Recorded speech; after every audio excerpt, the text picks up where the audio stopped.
Welcome to Roots and Ruminants, your podcast for creative and innovative use of farm, pasture, and rangeland. We're going back to the basics of raising and grazing livestock, growing your own forage, and practical land use.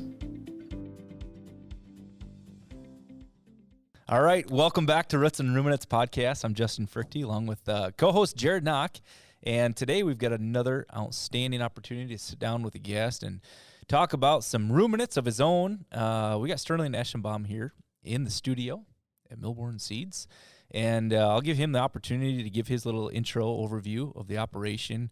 This is going to be a fun one because there's lots of interesting, intriguing pieces, things that they're doing that I know you're going to find entertaining.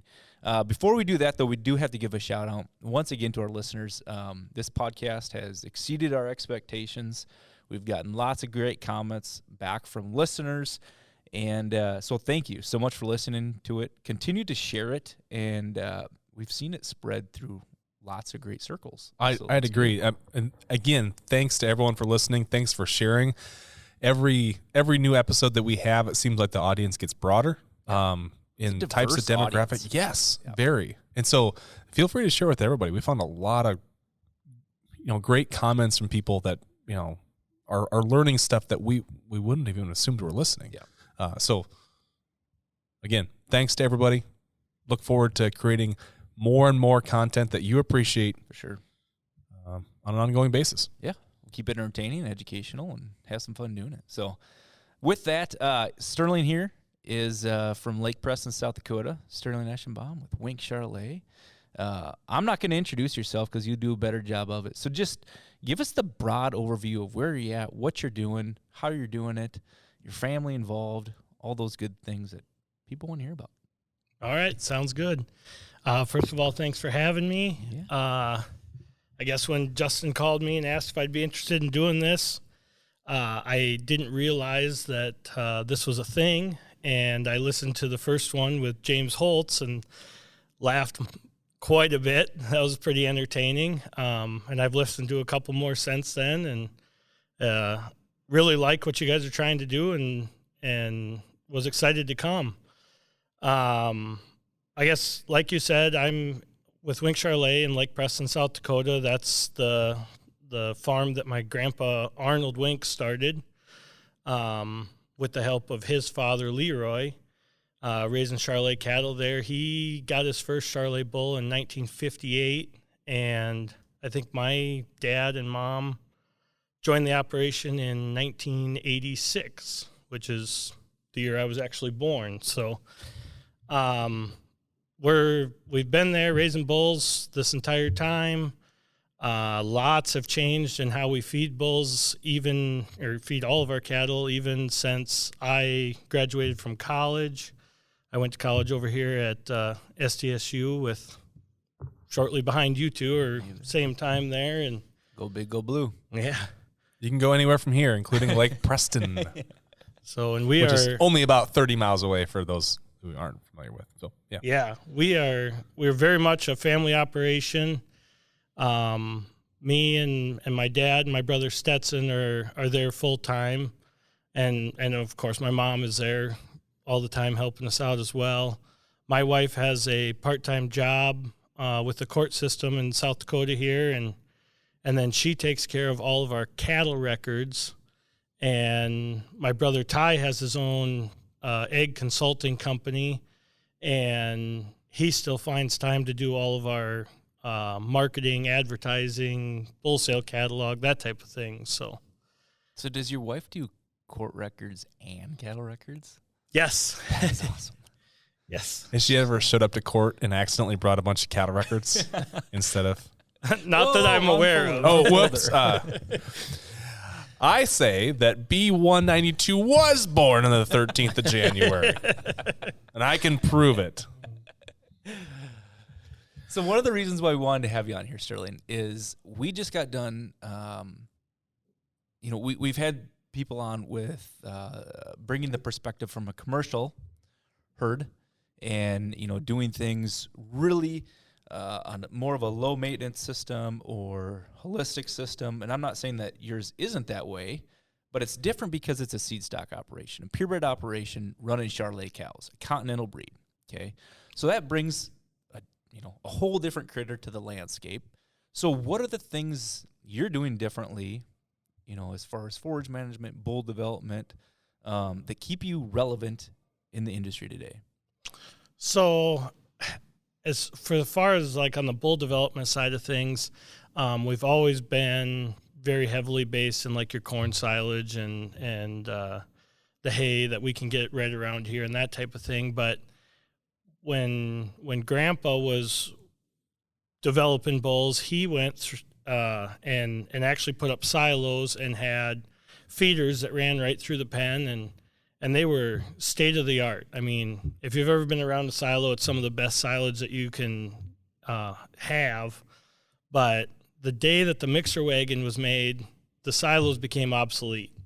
And we were still using silos to feed our bulls and our heifers until, I was probably out of college before we quit using them. And I graduated college in 2009. Stave silos or harvester silos or both? We had stave silos. Okay, yeah. Yep. So, and when it's 20 below and it's froze up there, and they're not fun. They make great feed, but they are not fun. Yeah. And we have since knocked them down, and it was a glorious day. Oh, you did? Okay. Yes.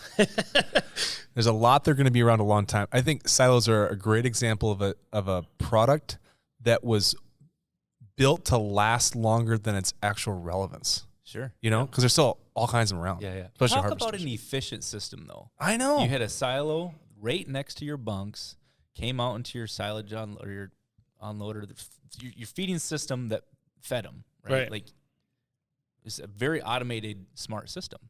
Well, and for the bulls, we had basically meters, a funnel with a door at the bottom, and that's how we controlled how much protein and corn we added. We had a smaller silo that we had wet corn in, and the problem with the system is there's no way to get that good roughage, your hay, your grass hay, that type of thing in there, and so we're feeding that in a bale ring out beside, and so then you run into loading up on hay and the next day loading up on silage and fighting that deal. So, and your harvest speed to fill those things, like you better not have a 12-row self-propelled silage cutter trying to fill a stave silo or harvester. No, definitely not. Not happening. Yeah, it's still a relevant system in some areas. I agree. You see some dairy herds that are still using them, and I mean it's not a bad system. It's not a bad system, but it really went away. The footprint was tiny. I know. It's built up. Instead of on the ground, taking up space. The problem with the silo is if your tractor or your feed wagon breaks down, chances are you can go down to the neighbors and grab their tractor and silage wagon and get your chores fed. With a silo, you have to fix it. Yeah, you're climbing to the top. It doesn't matter. It doesn't matter if it's 20 below, middle of a blizzard, Sunday afternoon. Doesn't matter. You have to fix it. But you know what? The solution to that was more silos, with more unloaders, so that when it was, but that's also what people did, is have lots of silos. Yes, it's actually. I just think it's a fantastic system that absolutely, for the most part, doesn't get used. Oh yeah, and still functional silos as far as a containment device that are sitting.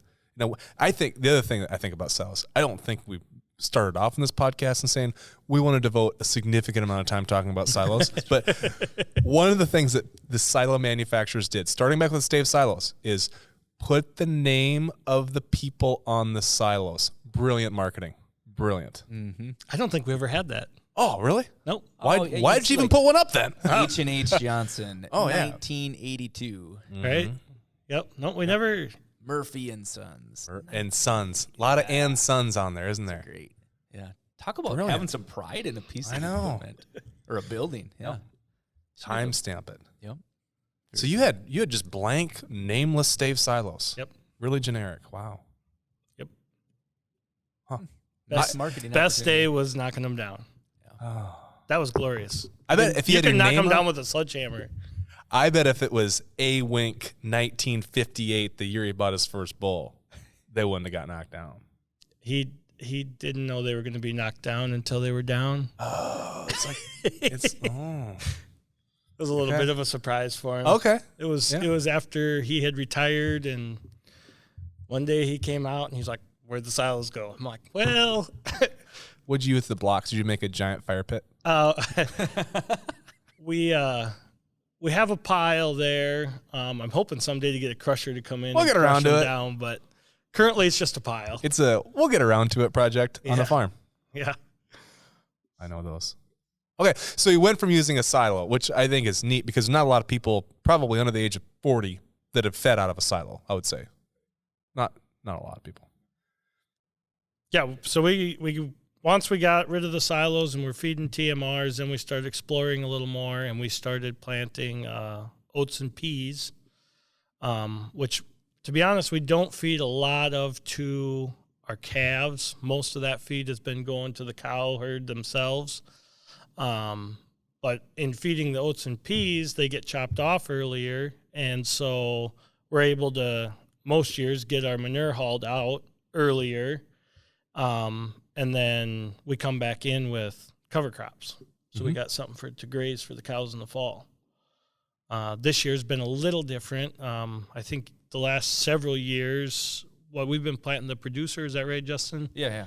Yep. And that's been a good mix for us. Get some of the good for the farm ground as far as turnips and radishes and going down in the soil, and still getting some of the dry matter from what's the all in oats there. Yep. The oats, vetch, turnip, radish, rape. And so we've been doing that, and then this year with the drought early on and not knowing where we're going to be at for sure on hay, we actually planted some Japanese hay millet here, 2 weeks ago, I suppose? Just before the rain. It's the best time to plant. Should be glorious. Yep. Yeah, so I think that brings up a nice topic about in these areas where typically it was more small grains, now that's shifted. We're finding small grains to use for forage, but actually able to increase our grazing acres because of that system as well, right? So now you've got a cover crop growing there that you planted in late July, early August. You can come back in there, you can start grazing that October, complement your corn stalks along with that good quality of that cover crop grazing system as well. So that's big. Well, especially in your situation where you're calving earlier than a lot of commercial guys, sure. that you have a higher nutritional need. You have cows on straight corn stalks, in November, December. They're in the third trimester, a lot of them probably, aren't they? Yep. So you need a little something extra. Just a dry corn stover isn't quite enough. Yeah, we try and, if we can work it at all, we try and split some of our fields half and half, and we'll have the corn stalks for them to be on as well as that cover crop mixture right beside, so they can kind of go back and forth, and it works really well. Yeah, they really do figure that out, don't they? They get what they need out of both and go back and forth. Yeah. The very first time that we planted cover crops, we planted, I guess I would say, more of a farmer mixture. It didn't have some of that extra dry matter in there. And when we kicked those cows out on there, they just paced the fence. Yeah. And it was belly deep in this lush green, and they're just pacing the fence. And we're like, what is going on? And I don't know if I called and talked to Justin or who, but somebody said, do you have any oat straw bales? And I was like, yeah. Well, throw one of them out in a bale ring. We threw that out for the dry matter. They ate it, and they just spread out, grazed, laid down, content. It was perfect. But now we just try and plant it in there so that we don't have to waste straw bales to feed. There you go. Because they'll go right through them. Extremely digestible. It's like a juice cleanse. It's like a juice cleanse. It is just like that. Do not stand behind them. That should be a mix. That should be a cover crop. The juice cleanse. I think you just made one. The juicer. Britton's going to be mad that we're stealing one-liners from him. Oh, yeah, he will not like that. You guys have all this fun talk. We just talked about virtual fence. For reference, go to episode 5. So back to, I probably skipped over this point when we started off, but you mentioned your grandpa Arnold. Yep. Right? So that makes you third generation, fourth generation, and where you're at right now? Yep. Because it had been my grandpa Leroy was there and helped Grandpa Arnold get started. Mm-hmm. So I'd be the first couple generations, and then it'd be my mom and dad and me, and now I have 3 kids at home too. So fantastic. Very neat. So on to the 4th generation now. We mentioned the silos. Yep. What about from the cattle side of things? Trends that you've seen come and go, ways that you've been able to improve genetics to stay relevant, and you guys are the leader in the Charolais breed. So what are some of those things that you've adapted to technology or genetics that you've seen really work well? So, when you start talking genetics, one of the first things everybody thinks about is AIing, which we do a lot of. Every single animal on the place gets AI'd before they go to grass in the spring, and we're running right around 450 cows. We AI 2 rounds on the heifers and 1 round on the cows, and actually probably 4 years after I graduated, we sold all of our farming equipment, and I have a good buddy of mine that does all of our farming custom so that we could concentrate on our cows and AIing, and the AIing deal is fantastic, and it's a tool, and it's helped the breed a lot in the past, and today is something to be careful with.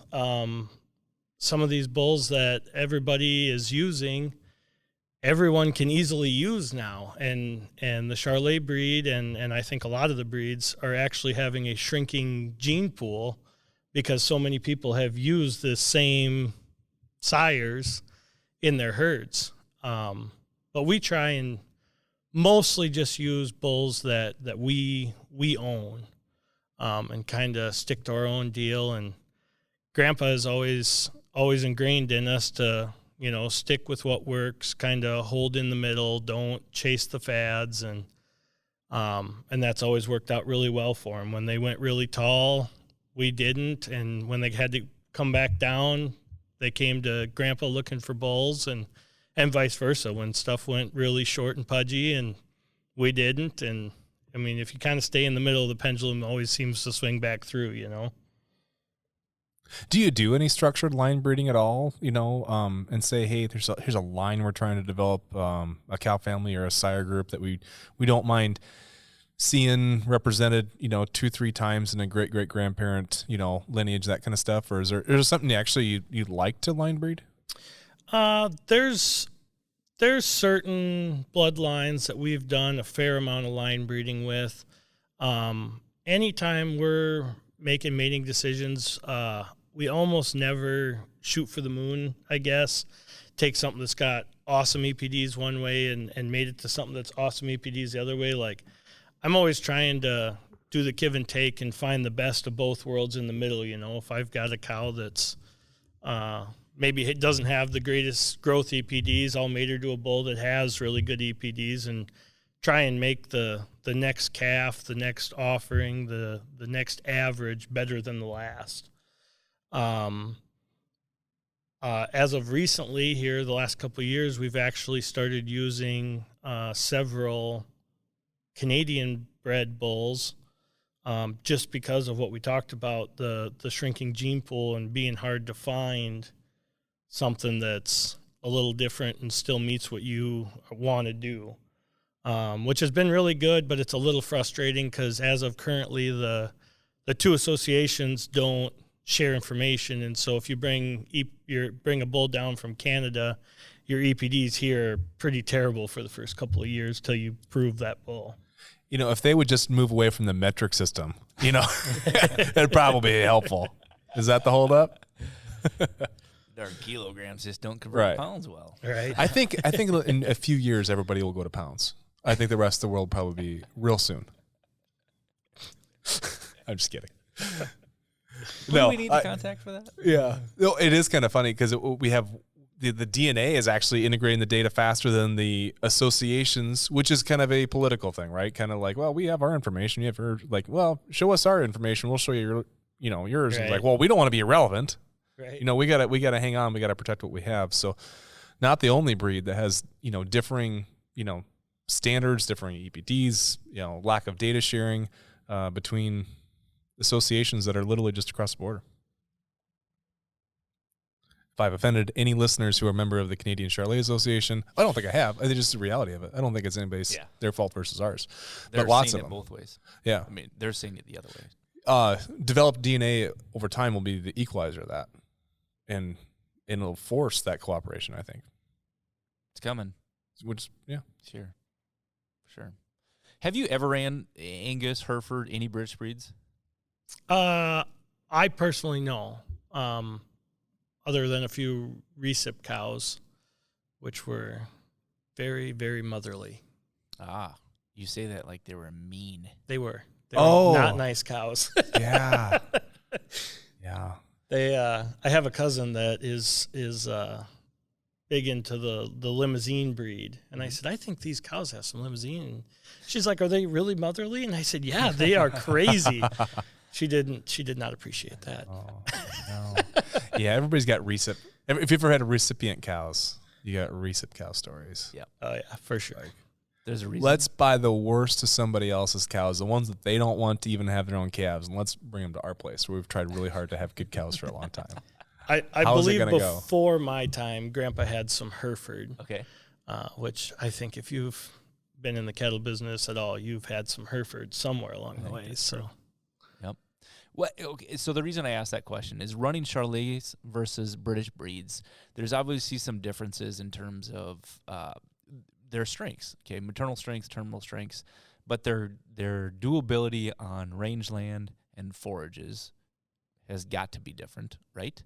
Do you see some, or what do you see as far as running Charolais, in rangeland, a larger cow size in contrast to a smaller sized cow? What do you see for some of those advantages or disadvantages? What's your take on that? So I think the general trend right now is a smaller cow size, which is all great in theory, because a smaller cow fills out faster and is usually easier doing flushability. You get a taller cow and they really have to put on a lot of weight in order to fill out and make them look like they aren't just tall and skinny. The problem that we run into with being in the Charolais breed is a lot of our commercial producers are running a smaller framed black or red cow, and they're looking for that extra added frame for the calves. Mm-hmm. And so something that we have to be careful with is that we maintain the frame on our end.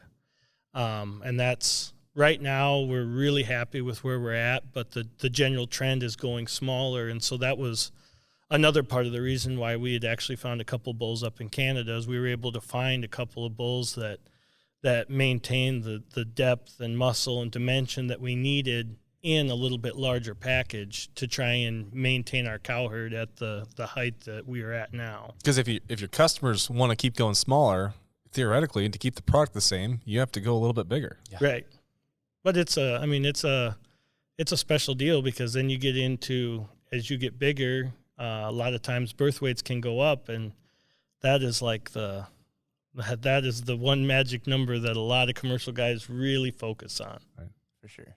Frame score and birth weight are highly correlated. Mature size and birth weight, highly correlated. Yep.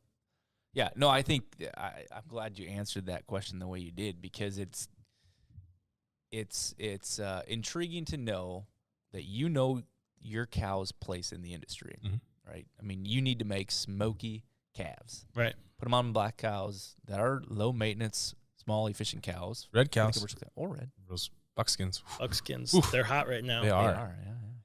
Buckskin heifers are hot, right? Like really? bred buckskin heifers. Did you know that like a nice strapping set of red buckskin heifers will top Hub City breds? Oh yeah. Why? That's what I asked, and they make attractive. Sterling, why? It's a great cross. It's a great cross, and I think for the guys that are buying them, they're highly identifiable. Yep. When you get a smoky calf in there, let's face it, there's a lot of black-colored cattle in the world, and you don't know for sure what that is. Maybe some Speckle Park in there, Maybe something, you know what I mean? Maybe a Blue Roan. Belted Galloway. Yeah. So yeah, the buckskin is a bit more of a unique combination. I kind of compare it to like the tiger stripe of the north, right? So the tiger stripes, like the Brayford cross, down there, that are so distinct and unique, and only generally kind of come from that certain cross that happens a certain way, and then has this brand premium in the south, right? Tiger stripes. Yeah. Buckskins are kind of getting their reputation in the north. I would say don't have this big of a following, but when you can put a string together, they'll bring some money. Absolutely. Absolutely. You mentioned, we talked about this earlier when we were visiting, as you mentioned, the South, that you're doing a little bit of more marketing or bull leasing down into Florida. Talk about that. Yeah, so here probably 8 to 10 years ago, we started just really dabbling with leasing bulls. It's a really scary concept that we didn't know if we wanted to get into or not. First couple of years, we leased like 5 bulls, 8 bulls, something like that. But we've grown it, and we're leasing out quite a few more bulls now. And we have gotten to where we actually have a sale in Florida right around Thanksgiving time with Jorgensen Land and Cattle out of Ideal, Greg Jorgensen. And that's been working really well because down in Florida, their grasses, their rangelands are not as high a quality as what we have around here. I think rangelands is a bit of a compliment. Let's call them swamplands. I was trying to be nice, make it sound rancherish. But yeah, that's very true. That's exactly what they're trying to run on, and you probably know that cattle lose a set of teeth just like humans do. And if those cattle are down there in the heat, trying to lose teeth and trying to maintain weight, eating what they have to eat down there, it just doesn't work. And so they want older bulls. And so that's why it works for us to lease them out up here before we send them down there as older, more mature bulls. So they're going down there as 2-year-olds? Yep. Okay. How many are you doing? This summer is the biggest number we've had so far, and I think we've got right at 175 bulls out on lease. So wow. How long do you have to house 150, 175 bulls up here before you sell them down there? Well, I mean, it varies. Guys get them for their breeding season. Some guys are doing a 30-day breeding season. Some guys are doing up to a 90-day breeding season. And so for that time, they're gone from our place. When they come back, then obviously we have to feed them and take care of them. Some of them will lease out again in the fall to some fall programs, and then hit again the next spring. But a lot of them, we'll lease them out. Like now, most of them are leased out. We'll get them back, take them through the winter months, and lease them out again next spring, and then bring them back, get them ready for that sale down in Florida in November. Has that hurt your bull sales at all? I don't think so. The guys that are looking for the bull sale, I mean, the bulls that are on our bull sale are still the oldest, what we feel are the best, highest quality bulls. Not to say that the ones that we're leasing out aren't high quality bulls, but a lot of them are the younger. They just weren't old enough to be in that early bull sale, and then it's the bulls that maybe had one number that wasn't quite as good or whatever. I mean, maybe they were horned. We don't put much for horn stuff on our bull sale, and it just gives the guys that were traditionally buying private treaty after the sale another avenue where they don't actually have to own those bulls and fix fences all year and feed them and do all the things that you love to do. Yeah, but I tell you what, yeah, someone does have to do that. Yeah, and we do. I mean, they break railroad ties, and I turn around to Dad. I'm like, Dad, why don't we just lease bulls? He's like, yeah, that's not going to work with our system. What if he had to change to house 150 bulls over the winter? Actually, we are currently working on bids and getting information together to put in 2 more pens, because we just are flat, out of room, and we are going to have to expand to house those bulls. And I'm going to be using a lot of guardrail and steel I-beam posts because I do not want to have to fix it all the time. Maybe just try vents. Maybe just put a collar on and see how the 2-year-old bulls respect that. See if you can stop them from fighting like mid-fight. Like, nope. Put a GPS line there. Yeah, you can stop now. Stop it. Okay, so how do you... What do you just brought up something really interesting that I don't even really know the answer to, but a lot of the questions that I get is, how do you keep them from fighting when you bring them back?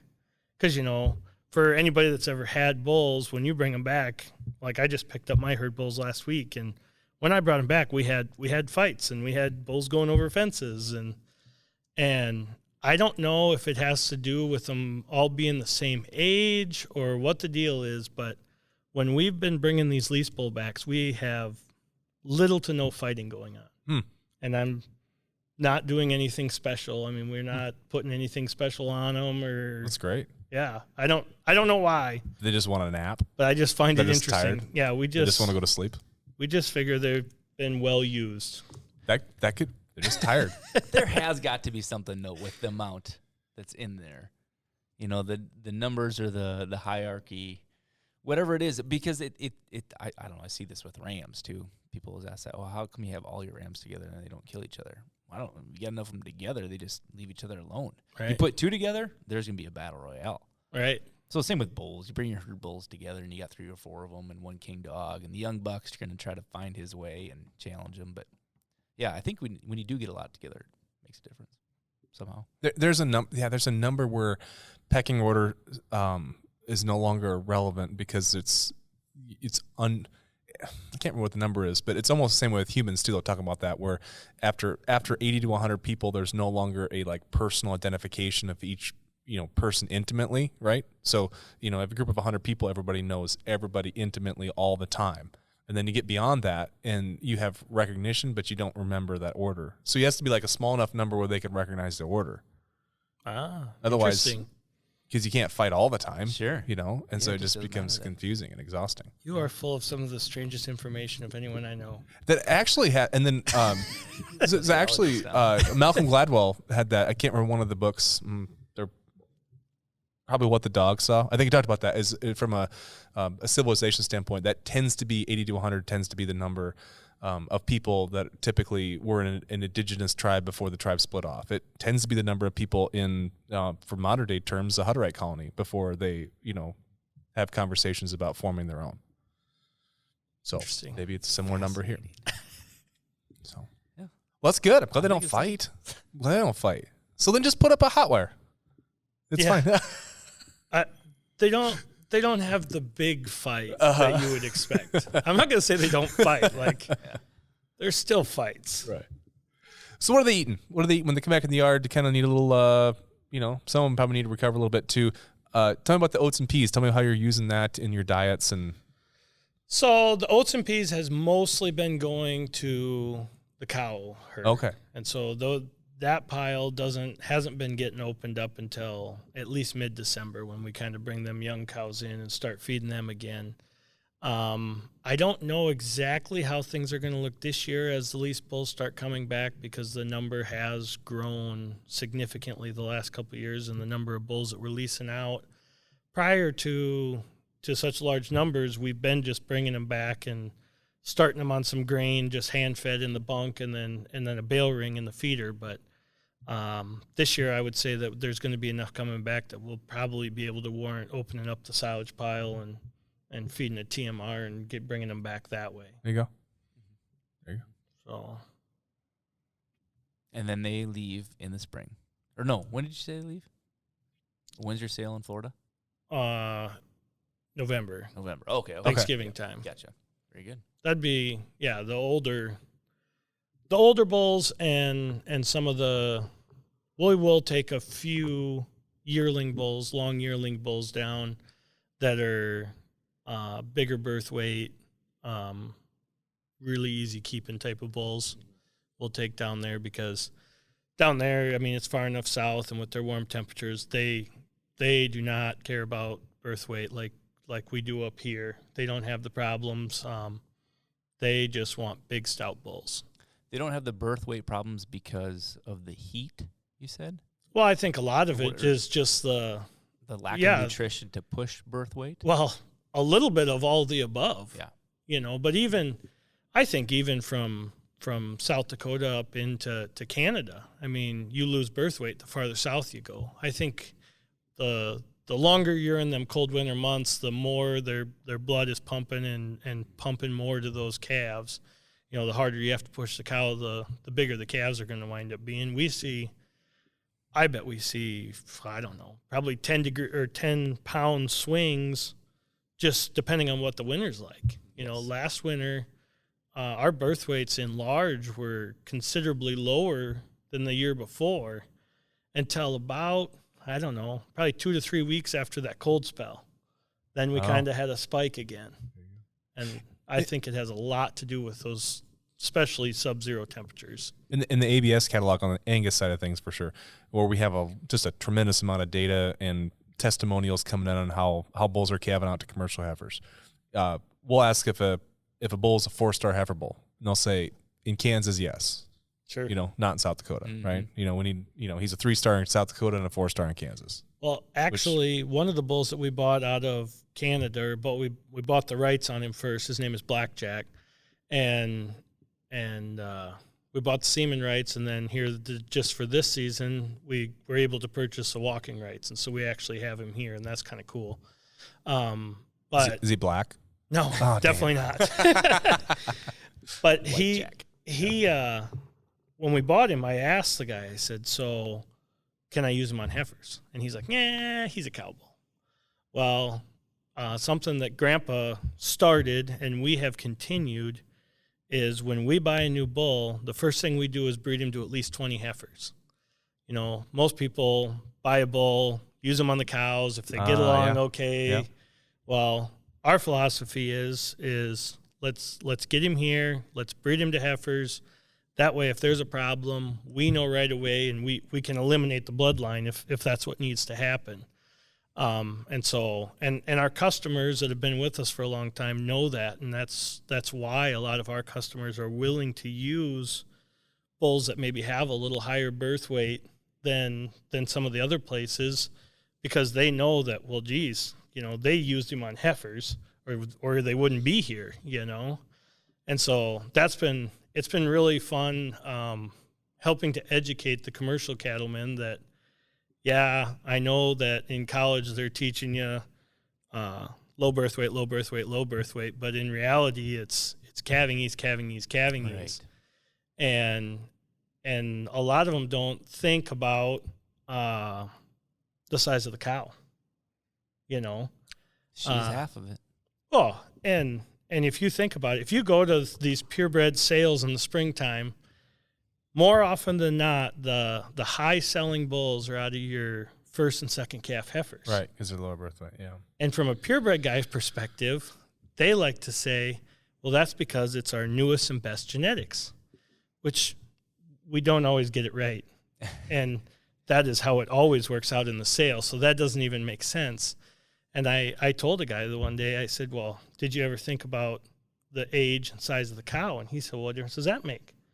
And I said, well, as the cow gets older, she gets bigger, she is going to have bigger calves. I can breed her the same way every year, and when she's a first and second calf heifer, it might be a $15,000 or $20,000 bull calf.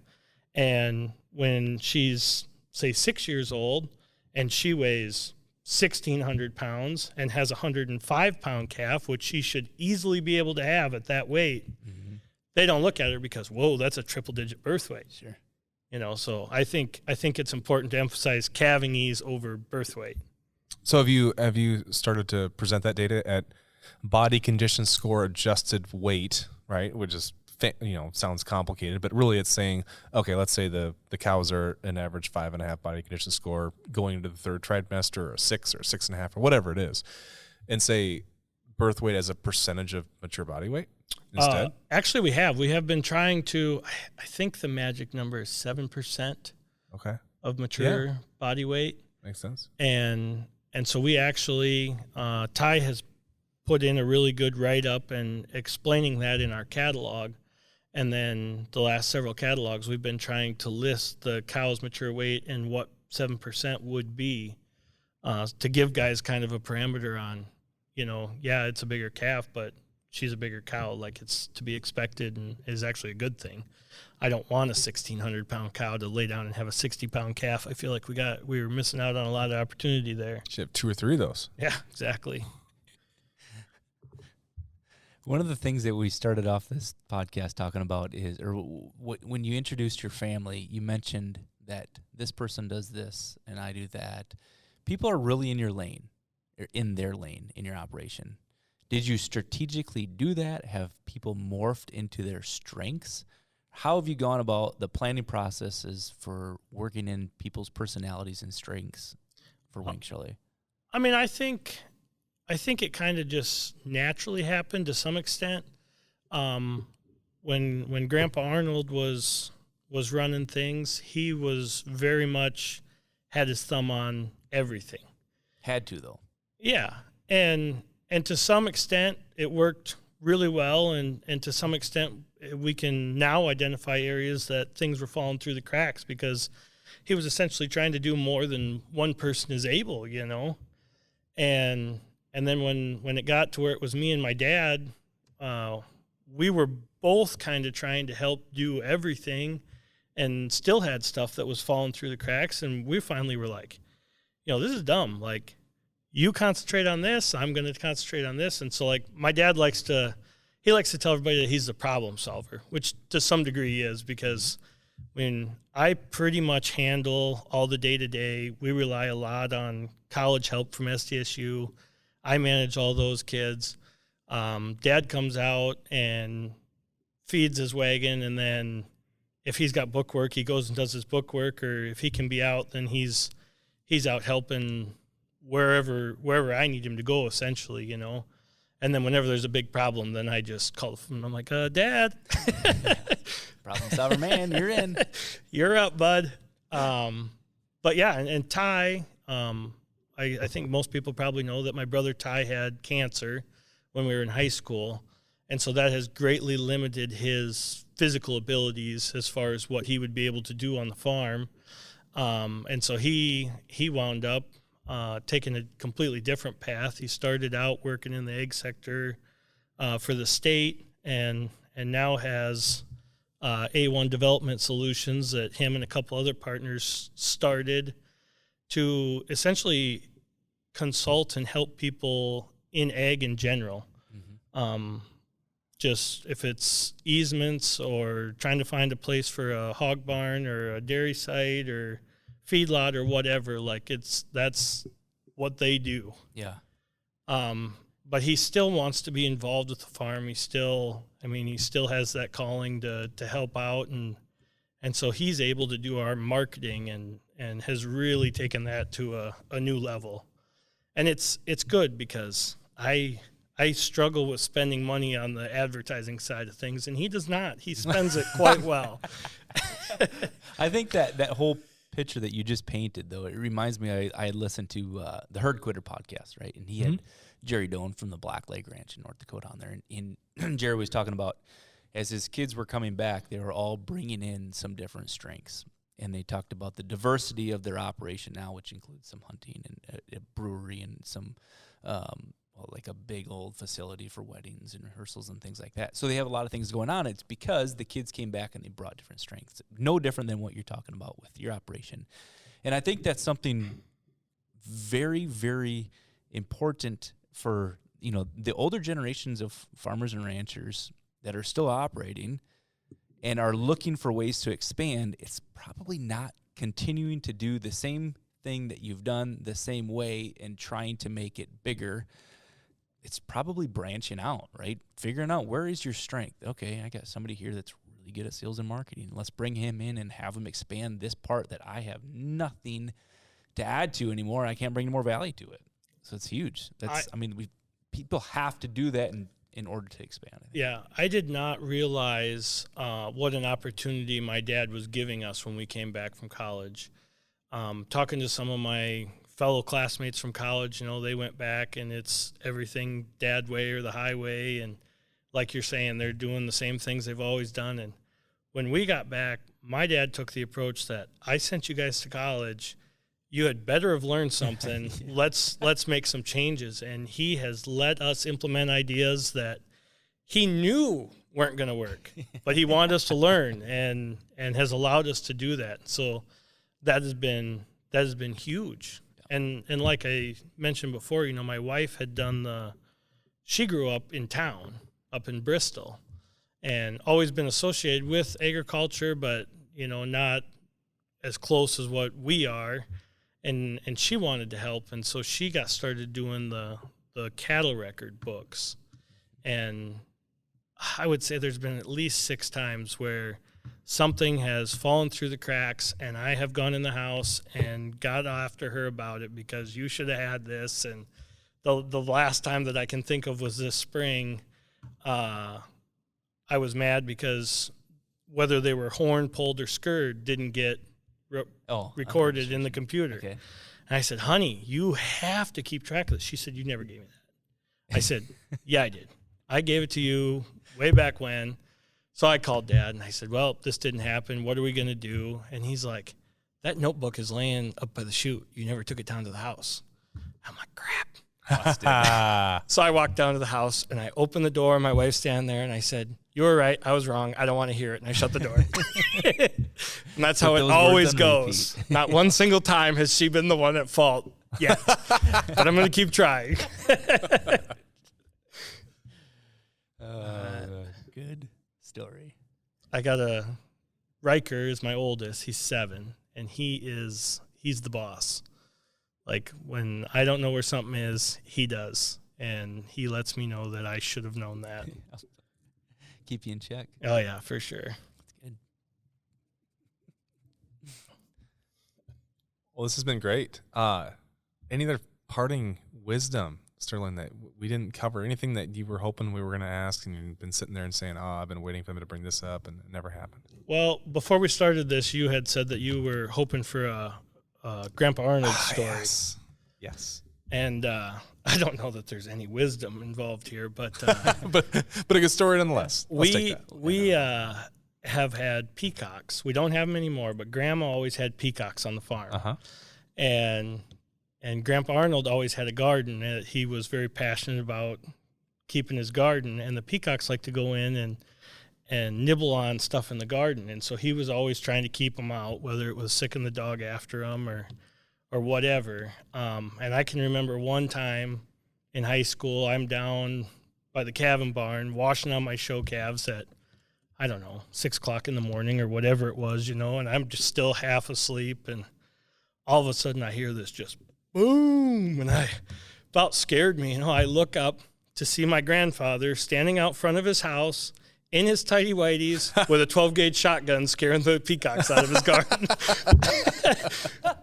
I said, man, you scared me. And Grandma opens up the window. She said, well, better than yesterday. He was just in a towel out the window. I was like, too much information, Grandma, too much information. So that's my Grandpa Arnold story for the day. Perfect. I'm glad we could finish on that note. Yep. That's great. You gotta love it.